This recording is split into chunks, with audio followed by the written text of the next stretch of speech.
One of the questions we're often asked is how we afford to travel.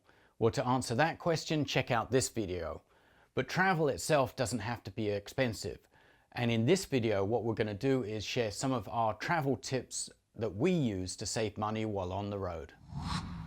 This video is sponsored by Squarespace. Now, many of you guys know I've been traveling for over 25 years, even when I had minimum wage jobs. It's been a process of sticking to a budget, saving money, and also finding ways to reduce costs while on the road traveling. Travel can be pretty expensive and quickly add up when you take into consideration your airfare, your accommodation, all of those activities you want to do. Here are a few things that we've been doing over the years to make our traveling a little bit more affordable and to make our money stretch that much further while on the road traveling. Accommodation with a kitchen. Often we will rent an apartment that has a kitchen as well, just so that we can cook at home. You'll quickly save money just by not eating out a couple of times a day, and don't worry, you will always find a grocery store close by. Save money on food. Shop at the local farmers markets, local grocery stores and local bakeries. Even if your accommodation does not have a kitchen, you can buy things like fresh fruit, granola bars, crackers, nuts and bread and cheese, whatever takes your fancy, and take it back to your hotel room to eat for breakfast or for snacks. And when heading out to travel by bus, train or plane, remember to bring some of those snacks with you, because you know how expensive it can be when you're buying things to eat at airports or bus terminals. Travel during the off-season. When do we typically travel? Well, we're typically traveling during the shoulder season and off-season, when airfares and accommodation are typically a lot lower. You will often find us traveling during the shoulder season when there is significantly less crowds, but the weather is still very nice. However, don't forget to check the tourist seasons and the weather seasons in the places you want to travel. You might find that sweet deal to India, but it's in the middle of the summer where it's going to be hot, sticky and humid and very hard to travel. Seek out flight deals. Track and monitor the desired routes and destinations that you're looking to travel to, and double check with the airlines that service those routes. You've got to be really flexible as flexible as possible with your travel dates to get the best deals. And you can track all this by using online search engines like Google Flights and Skyscanner to kind of monitor the prices over time to know when to jump in and get the best deal. A round trip ticket is great if you know you're going to be flying into and out of a single location, or you're only going to be in a location for a relatively short period of time.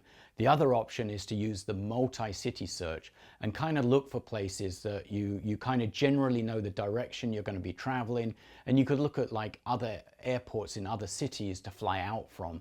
So when we were filming in Denmark, in Copenhagen, we had actually flown into Paris on the way to Europe, but on the way out, I saw a very cheap deal flying out of Copenhagen, so we decided to spend a few days there before flying back to the US from Copenhagen.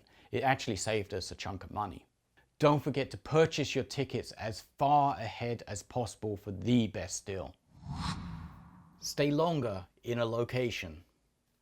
When we're traveling, we're often staying in one location for a week or two, and we're using that as a home base to take day trips from to explore the local area. Many online sites offering apartment rentals offer discounts if you rent for a longer period of time, like a week or 2 weeks or a month. And don't forget the other sites now offering apartment rentals like agoda.com as a possible option. Also look for local hotel promotions, because the local hotels often offer discounts or free night stay when you book for multiple nights. Choose affordable destinations. Always find out exactly how much a country is before traveling there.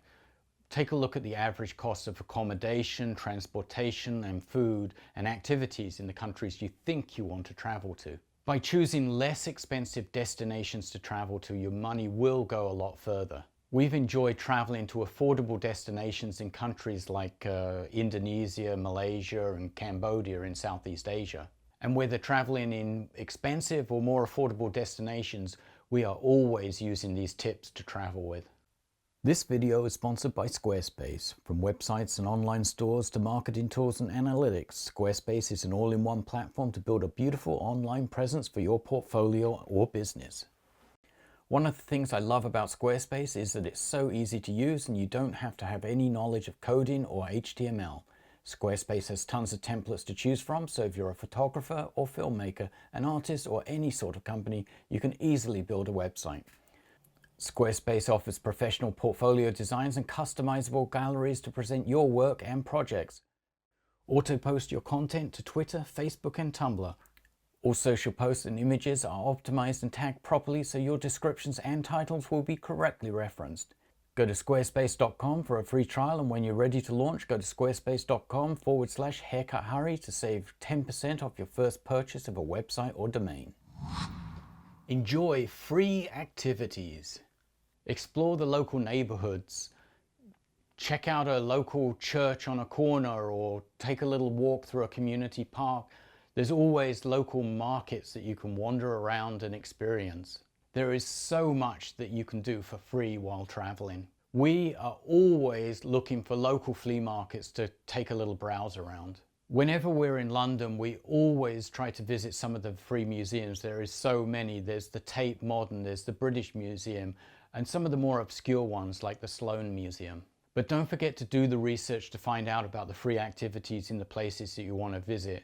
Often or not, there is limitations to the dates or the times or the time of year where these places offer free entrance. Use public transportation. Within many cities, you absolutely have no need to rent a car or even to take a taxi. There's plenty of public transportation like subways, buses, local trams, or even commuter trains that will get you from A to B really quickly and very cheaply. Many cities have day passes available, but do the math because you might not need that many rides to get to all of the activities that you want to go, so it may be cheaper just to pay for tickets as you go. You'll find in Europe that many of the tourist attractions are actually a lot closer together than you think, so walking is a good option. Also, look into public transportation when traveling to and from an airport. It is easier to jump into a taxi, but it can often be a big shock as to how much it costs when you get there. Most airport websites actually give you all of the options for public transportation, so there is absolutely no reason why you cannot research the public transportation options before you get to your destination. Research and plan ahead. So much of saving money and preventing costly mistakes simply comes back to good research. As part of your travel research, then read some travel guides, watch some videos, search Pinterest and read some blogs, and then don't forget to check out some reviews of the places you're looking at. When deciding what city and places of interest you want to visit, thoroughly research how to get from point A to point B. If you do decide to get a car rental, then thoroughly check into that car rental company, read the reviews on them. Also take into consideration things like car insurance and breakdown insurance.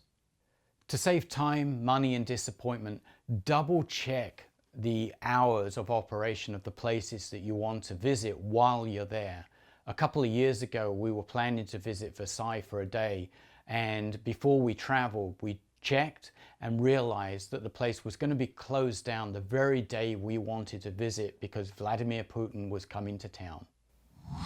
Hotel rewards programs. By joining a hotel rewards program, you can save up points towards free nights. We actually use two programs, and that is the Hilton and the Accor. In different cities around the world, then check on the amount of points needed for a single night stay. You can find some really sweet deals. With the Hilton rewards, we've stayed in places like Romania and Poland for about 5,000 points for one night. Local tips and suggestions. Talk to locals for recommendations. They're always full of really good suggestions for like places to eat, places to shop and things to do. So many times we've been given recommendations that we otherwise would never have known about. Also, the touristy areas are typically a lot more expensive to find places to eat. All you have to do is go a couple of blocks away from these areas to find places that are just so much more affordable. I hope these tips have been really helpful for you for when you're coming to plan your next trip, and let us know in the comments below what your favorite money-saving travel tips are.